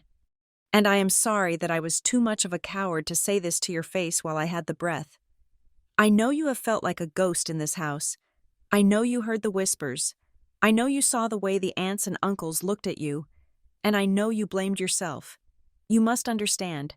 I let them say those things. I let them call you lucky and taken in. I let Grant treat you like a guest. I did it because I was afraid. You were always so bright. Audrey, even as a baby, you had a fire that Grant never had. Grant was needy. He needed to be the center of the world to feel safe. You just were. I saw the way your grandfather looked at you. He saw the strength in you. And I knew, deep down, that if you were given equal footing, you would eclipse your brother, you would run the business, you would lead the family, and Grant would be destroyed by that. He is fragile. Audrey, he always has been. I felt I had to cripple you to save him. I had to make you feel small so he could feel big. It was a terrible, motherless thing to do. I sacrificed my daughter to protect my son, and in the end, I failed you both. I made you lonely, and I made him weak. Please forgive me. And please, if you can, save him from himself. He is going to drown without us. Mom, I put the letter down. The silence in the room was deafening. She hadn't excluded me because I wasn't good enough. She had excluded me because I was too good. She had clipped my wings to keep me from flying higher than her golden boy. It was a twisted, sick kind of love, but it was love for him, and a strange, fearful respect for me. I dug deeper into the box. There was a letter from my father, written on his personalized notepad. It was dated 5 years ago. Audrey, I spoke to Finch today. He tells me the trust is going to trigger when we die. I have tried to find a way around it, but Elias tied the knots too tight. I know Grant is messing with the books. I see the transfers. I should stop him. I should fire him. But I can't bring myself to do it. He is my son, and he tries so hard to be the man he thinks I want him to be. I am leaving this mess for you. That is a cowardly legacy. I know, but I have a feeling you are the only one who can clean it up. The trust will give you the sword. I hope you know how to use it. Dad. I sat there for a long time, the papers scattered on the piano bench. They knew. They both knew everything. My mother manipulated me to protect Grant's ego. My father enabled Grant's theft to avoid conflict. They had conspired to create a reality where I was the outsider and Grant was the heir. Knowing full well that the truth was the exact opposite, I felt a wave of grief so profound it almost knocked the wind out of me. I grieved for the parents I wanted them to be. I grieved for the years I spent hating myself, thinking I was defective. But beneath the grief, there was relief. I wasn't crazy. I wasn't ungrateful. I wasn't unstable. I was the only person in the house who had been living in the real world. I gathered the letters and put them back in the box. I locked it. I walked out of the house, past the for sale sign in the yard. I didn't look back. The next morning, I met with Sarah Vance and Elise to prepare for the final determination meeting. "This is it," Sarah said, arranging files on the table. "The meeting is scheduled for Friday at 10 a.m. The trustee, the auditor, and the protector will be present. Grant and his legal team will be there to challenge your standing." "What is their strategy?" I asked. "They are going to attack your identity," Sarah said bluntly. "They have filed a motion demanding a DNA test to prove you are a lineal descendant under the terms of the bylaws your mother amended. They are going to argue that since you are, allegedly, not a biological ward, you have no standing to request the audit, let alone inherit the control. They are going to make a spectacle of it," Elise added. "They want to shame you into quitting. I thought about my mother's letter. I made you feel small so he could feel big. He is still doing it," I said. "He is still using the playbook she wrote for him." "Audrey," Sarah said, leaning forward, "you have a choice here. We can introduce your mother's letters as evidence. We can read them into the record. It would destroy Grant's narrative. It would prove that the exclusion was strategic." I touched the metal box, which sat on the table next to me. "No," I said.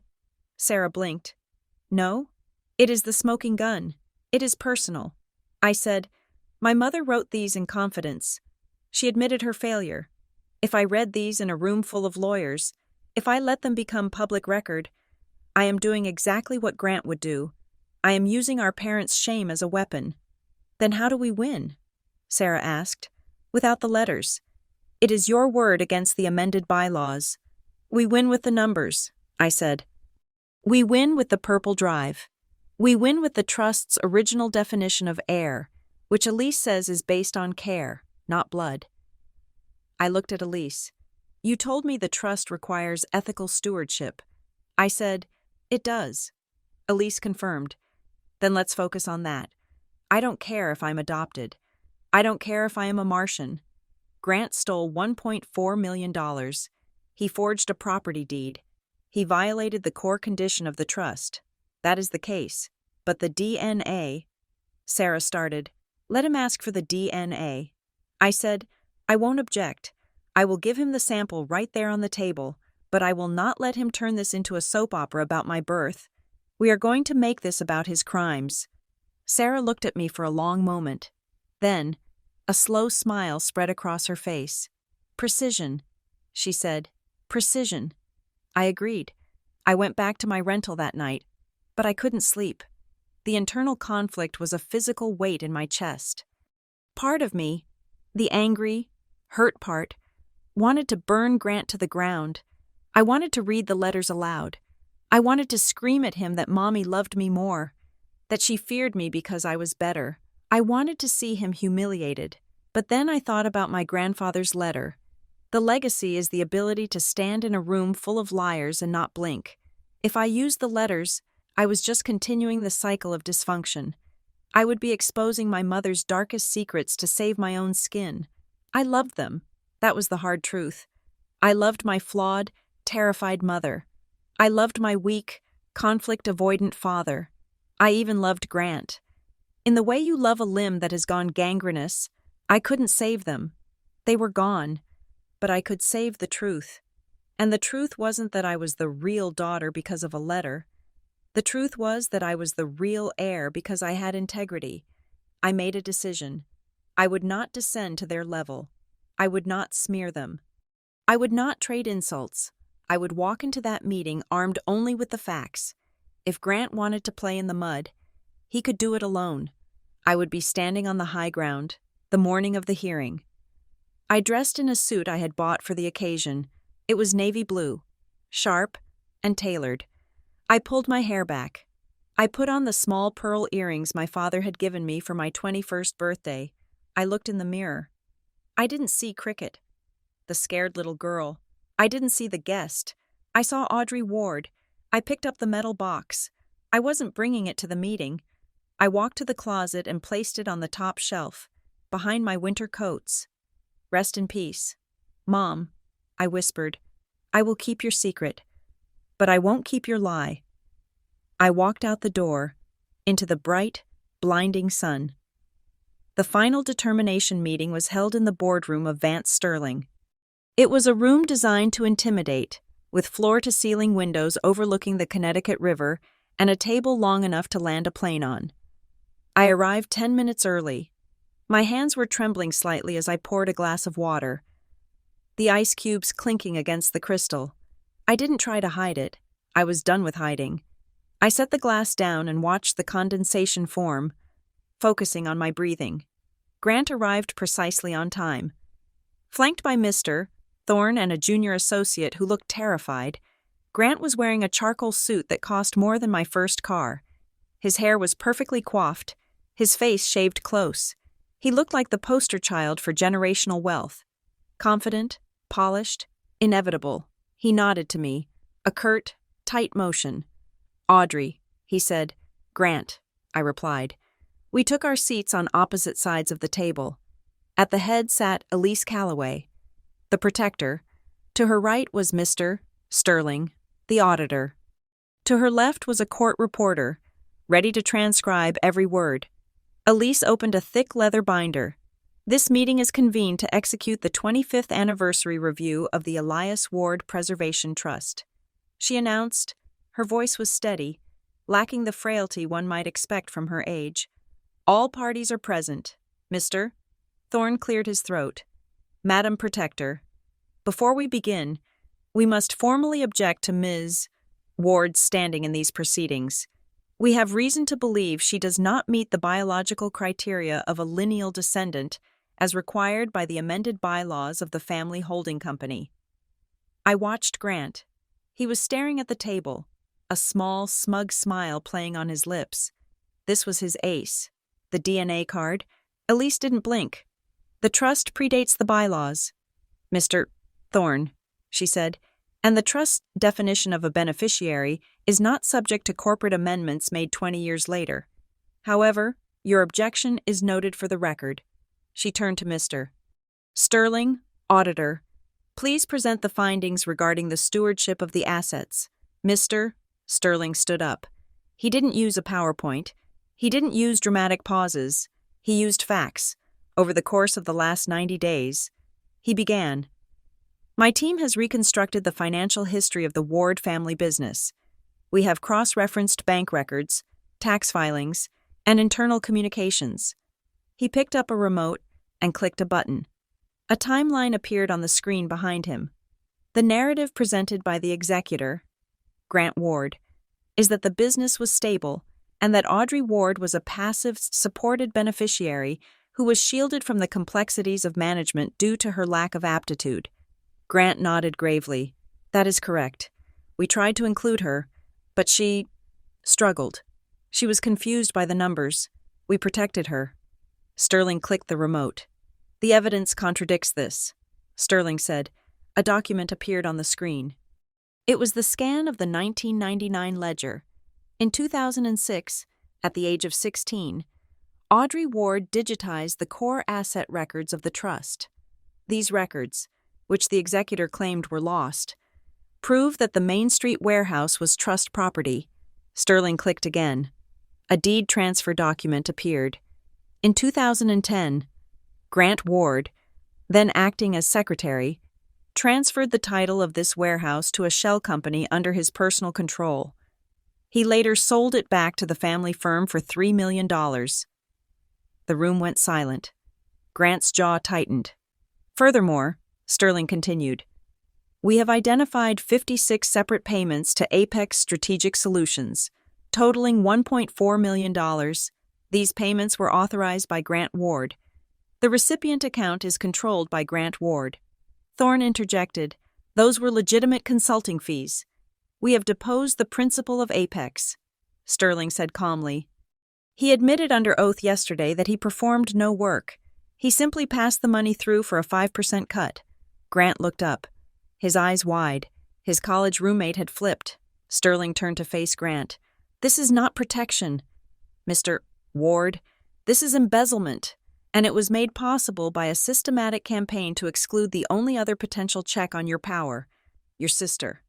Grant slammed his hand on the table. "This is ridiculous," he shouted.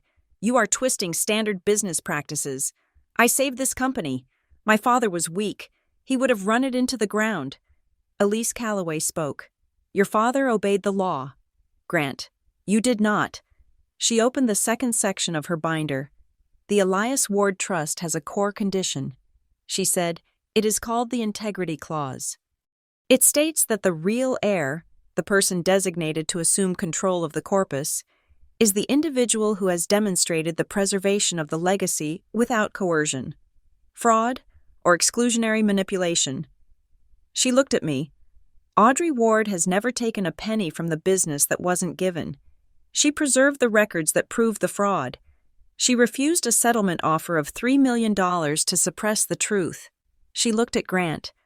Grant Ward has looted the estate, falsified deeds, and engaged in a decades-long psychological campaign to delegitimize his co-beneficiary. Grant's face was turning a mottled red. You can't do this, he spat. I am the son. I am the blood. Elise reached into the binder and pulled out a sealed annex. It was a yellowed envelope, thick with age.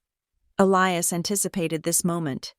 She said, he wrote a final statement, to be read only if the integrity clause was triggered. She broke the seal.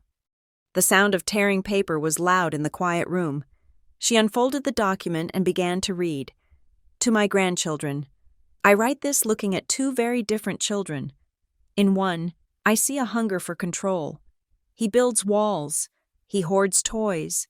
He lies to avoid trouble. In the other, I see a hunger for belonging.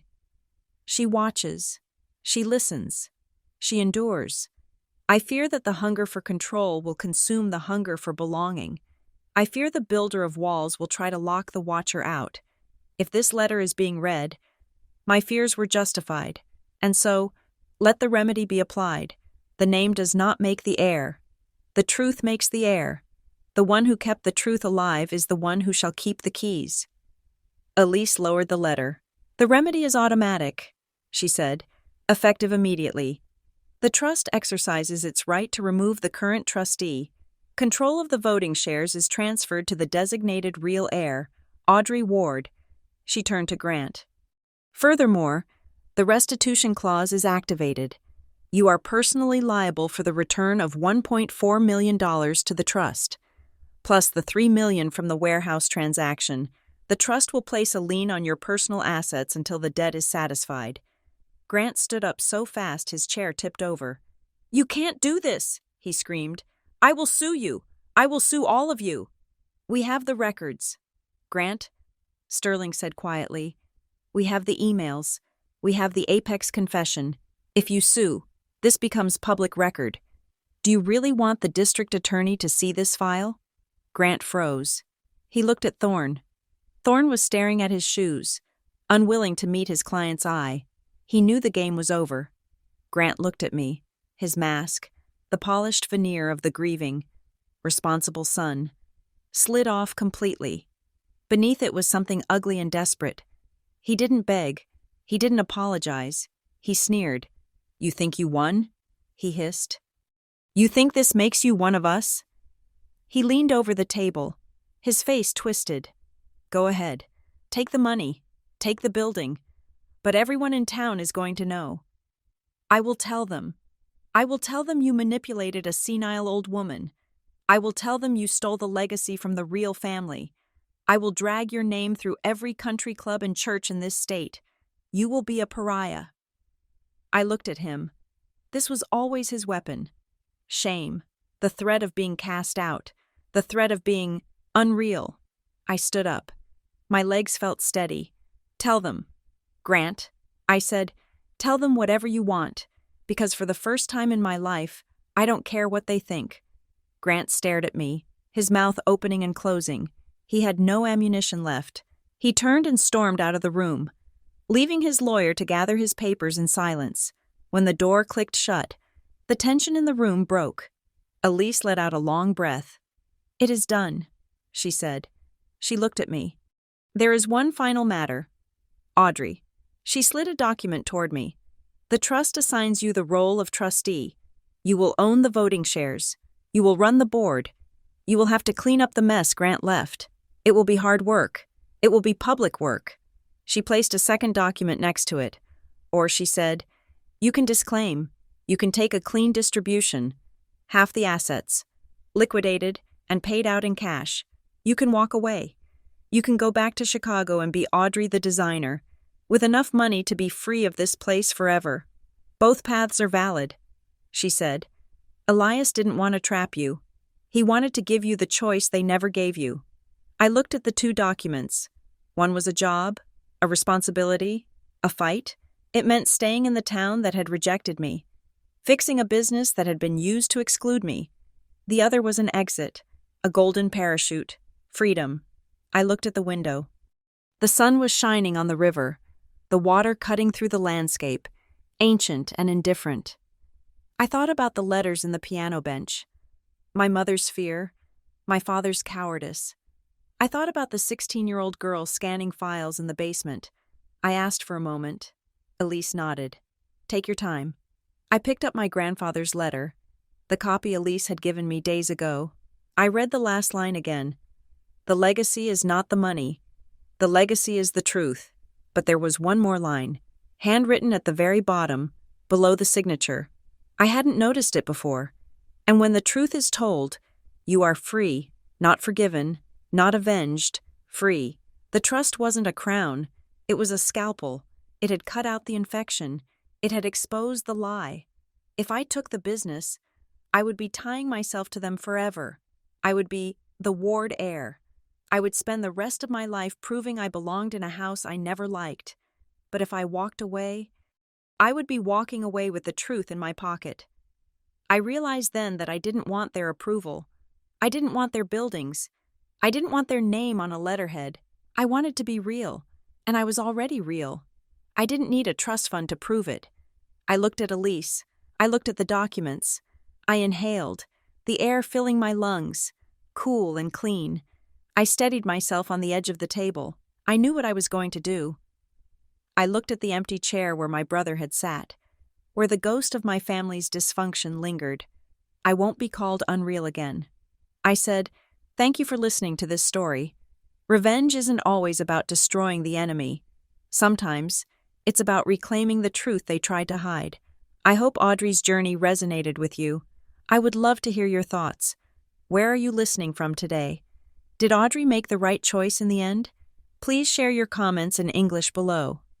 If you enjoyed this story, please subscribe to Revenge Stories for more tales of justice, secrets, and the long road to redemption.